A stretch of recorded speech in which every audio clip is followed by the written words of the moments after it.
అసూయ. అసూయ కలియుగంలో ఎక్కువగా ఉంటుంది. కలియుగంలో మామూలు అసూయ కాదనమాట, భీకరమైన అసూయ. అసూయ అంటే తెలుసుగా, గుణేషు దోషారోప అసూయ, మంచిలో చెడ్డ వెతకడం. అంటే ఒక ఆయన పట్టుకొచ్చి మంచినీళ్ళు అక్కడ పెట్టాడు అనుకుందాం, కాసేపు నా మీద అభిమానంతో గురువు గారు అని మంచినీళ్ళ సీసా పెట్టగానే పెట్టాడులే ఎక్స్పైర్ అయిపోయిన సీసాని ఏం చేయాలో తెలియక నాకు తోసేసాడంటే అది అసూయ. అంటే పాపం వాడికి ఏదో అభిమానం కలిగి మంచినీళ్ళని పెట్టాడు, ఆ మంచినీళ్ళు పెట్టినందుకు పొగుడు, కానీ వాళ్ళ ఇంట్లో సీసాలు ఎక్కువైపోయండి, అవన్నీ ఎక్స్పైర్ అయిపోయండి, ఏం చేయాలో తెలియక నాకు అంటగట్టాడండి అని ఆ మంచినీళ్ళల్లో ఈ చెడ్డని వెతికితే దాన్ని ఏమంటారు? అసూయ అంటారు.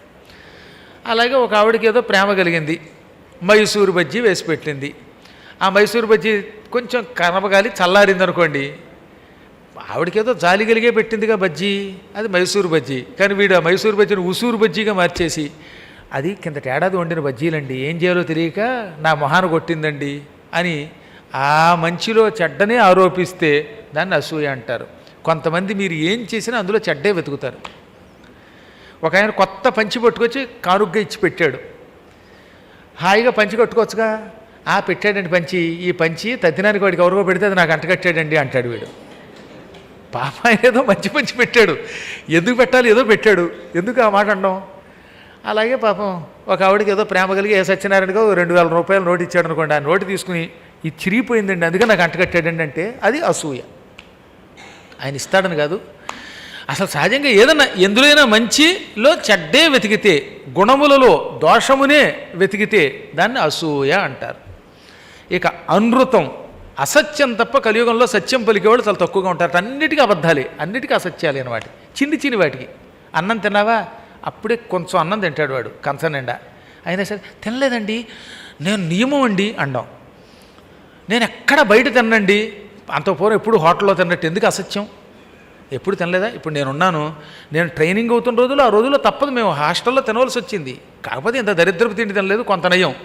కాబట్టి నేను చిన్నప్పటి నుంచి నియమనిష్టలతో బతికానంటే ఎలా కుదురుతుంది? ఇవాళ ఒక పీఠాధిపత్యం వచ్చాక మాకు నియమాలు సాగుతున్నాయి. నువ్వు ఒకప్పుడు తినలేదని అబద్ధం ఆడకూడదు. నువ్వెప్పుడు హోటల్లో నిజంగా తినలేదు, ఒకసారి గుండెల మీద చేసి చెప్పండి ఇందులో ఎంతమందినా. బయటకు రాగానే మేము ఎక్కడ బయట తినం గురుదేవా అండంపై గురుదేవుడు మళ్ళీ అందరూ. ఈ అసత్యములు మహాపాపం, గుర్తుపెట్టుకోండి. ఇలాంటి వాడారా వాడు గురుద్రోహి కింద లెక్క. అసత్యం ఆడద్దు, ఉన్నదన్నట్టు చెప్పండి. ఇప్పుడు మేము నియమంతో ఉంటామని చెప్పండి, ఎందుకు అబద్ధం ఆడడం? ఈ అనృతం కలియుగంలో అనుక్షణం ఆడుతూనే ఉంటారు. వాడు సినిమా హాల్కి వెడతాడు, సినిమా హాల్కి వెళ్ళి గురువుగారు కర్మగారు ఫోన్ చేశారనుకుంది ఎవరికన్నా, ఎక్కడున్నావురా, శివరాత్రి జాగరణ చేస్తున్నానండి. ఈ జాగరంట సినిమాలో కూర్చుని దిక్కుమాల పాట వింటూ, అబ్బని తీయని దెబ్బని పాట వింటూ, అబ్బబ్బబ్బా మేము శివరాత్రి పూట జాగరణ ఉన్నామండి అంటే అంతకంటే పాపం మరొకట్లేదు. ఇలాంటి అనృతములు ఈ కలియుగంలో ఆడతారు. హింస, అసూయ, అనృతం, మాయా. ఇక మాయ అంటే లేనిది ఉన్నట్టు ఉంటే దాన్ని మాయ అంటారు.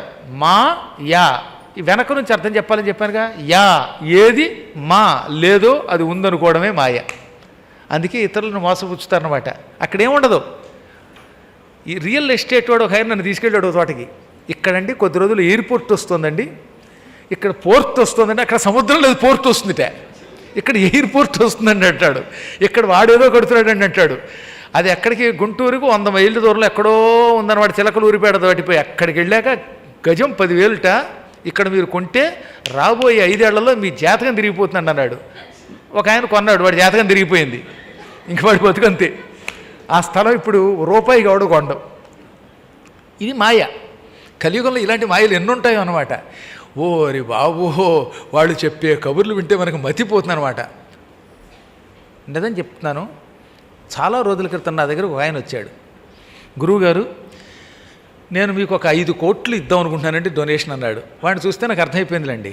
అందుకని కొంటిగా నేను కూడా 5 కోట్ల పోన్లేండి ఇవ్వండి అన్నాను. మీకు చెక్కు రూపంలో ఏమన్నా, డీడీ రూపంలో ఏమన్నా, ఆన్లైన్లో వేయనా అన్నాడు. మీకు తోచిన రూపంలో వేయండి అన్నాను నేను. మళ్ళీ చెక్కుకి కింద సంతకం నాది పెట్టనా మా ఆవిడది పెట్టనా అంటే మీ అకౌంట్ ఎవరిదైతే వాడిది పెట్టండి అన్నాను. చెక్కు ఇప్పుడు ఇవ్వనా రేపు ఇవ్వనా అన్నాడు. పోనీ ఇప్పుడు ఇచ్చేయండి అన్నాను కావాలని. చెక్కు బుక్ ఇప్పుడు తేలేదు కనుక ఇంటికి వెళ్ళాక పంపనా అన్నాడు. పోనీ ఇంటికి వెళ్ళాక పంపండి అన్నాను. పోనీ ఇంటికి వెళ్ళి చెక్కు బుక్ పంపడం ఆలస్యం అవుతుందేమో, మీ నెంబర్ ఇస్తారా, అకౌంట్ నెంబరు ఆన్లైన్లో పంపుతానండి అన్నాడు. సరే ఆన్లైన్లోనే అకౌంట్ పేటర్న్ నెంబర్ ఇచ్చా. మళ్ళీ ఆయన ఇప్పటివరకు కనపడలా. ఆయన ఎక్కడన్నా ఉంటే నాకు చెప్పండి. ఇంకొక తమాష, ఈ ఎదురుగుండా కూర్చున్న శర్మగారిని అడిగితే చెప్తారు. కిందసారి మీరు సుఖస్థలం వచ్చారు కదా, సుఖస్థలానికి భాగవత సప్తాహానికి వెళ్ళాం. ఈయన నేను మా శిష్యులు ఉంటారు, వీళ్ళు పారాయణకు వస్తారు, నేను పురాణానికి అనమాట. సప్తాహం చేసాం అక్కడికి ఒక ఆయన వచ్చాడండి. వీళ్ళ దగ్గరికి వెళ్ళి మీ అందరి పాస్పోర్ట్లు ఇవ్వండి అంటే ఈయనకి పాసు లేదు, పోర్టు లేదు, ఈయనకి ఇంకా పాస్పోర్ట్ సంపాదిస్తానన్నారు ఆయన. మీ అందరూ పాస్పోర్ట్ సంపాదించండి, మిమ్మల్ని వచ్చే సంవత్సరం అమెరికా తీసుకెళ్ళి అక్కడ ఒక అద్భుతమైన సభ చేయిస్తానండి మీ అందరితోటి అన్నాడు ఆయన. పాపం వీళ్ళందరూ ఆనందపడిపోయి ఇంకేముంది అమెరికా వెళ్ళిపోతున్నాం, అమెరికా వేసా అంటే అంత తేలిక. నాకే 2006లో మొదటిసారి వెడితే ఇది అవధానానికి ఆటా వాళ్ళు పిలిస్తే 15 ఏళ్ల క్రితం, మొదటిసారి ఎందుకో లేదన్నాడు. అప్పటికి చెన్నై వెళ్ళేవాళ్ళం, హైదరాబాద్కి రాలేదు. ఇంకా రెండోసారి వెళ్ళా, ఎందుకు ఇచ్చాడో తెలియదు. అదో తిక్క అక్కడ, ఎప్పుడు ఎందుకు ఇస్తాడో ఎందుకు ఇవ్వడో తెలియదు. అదో బ్రహ్మ పదార్థం, ఈ అమెరికా వేసా అనేది బ్రహ్మ పదార్థం వాడికి అర్థం కాదు. అలా అంత తేలిక కాదు వాళ్ళు ఇవ్వడం. వీళ్ళందరినీ టెక్గా 10 మందిని మిమ్మల్ని బిజినెస్ క్లాస్లో తీసుకెళ్ళి మీ చేత ప్రోగ్రాం చేయించి ఇలాంటి సప్తాహాలు పారాయణ చేయిస్తామని. కానీ ఇక మా కూడా ఉన్నటువంటి వాళ్ళు ఆనందపడిపోయి మా జన్మధన్యం అయిపోయిందని. కానీ నేను నవ్వి, ఈయన ప్రోగ్రాం అయ్యాక ఆయన మళ్ళీ ఫోన్ ఎత్తితే అప్పుడు చెప్పండి అన్న. నిజం అడగండి, ఇప్పటివరకు ఫోను లేదు, మళ్ళీ లేదా మనిషి ఏమయ్యాడో తెలియదు, అసలు ఆయన పేరు కూడా తెలియదు ఆవిడికి. ఇలాగా కబుర్లు చెబుతారు కొందరు. ఈ కబుర్లు చాలా ప్రమాదం.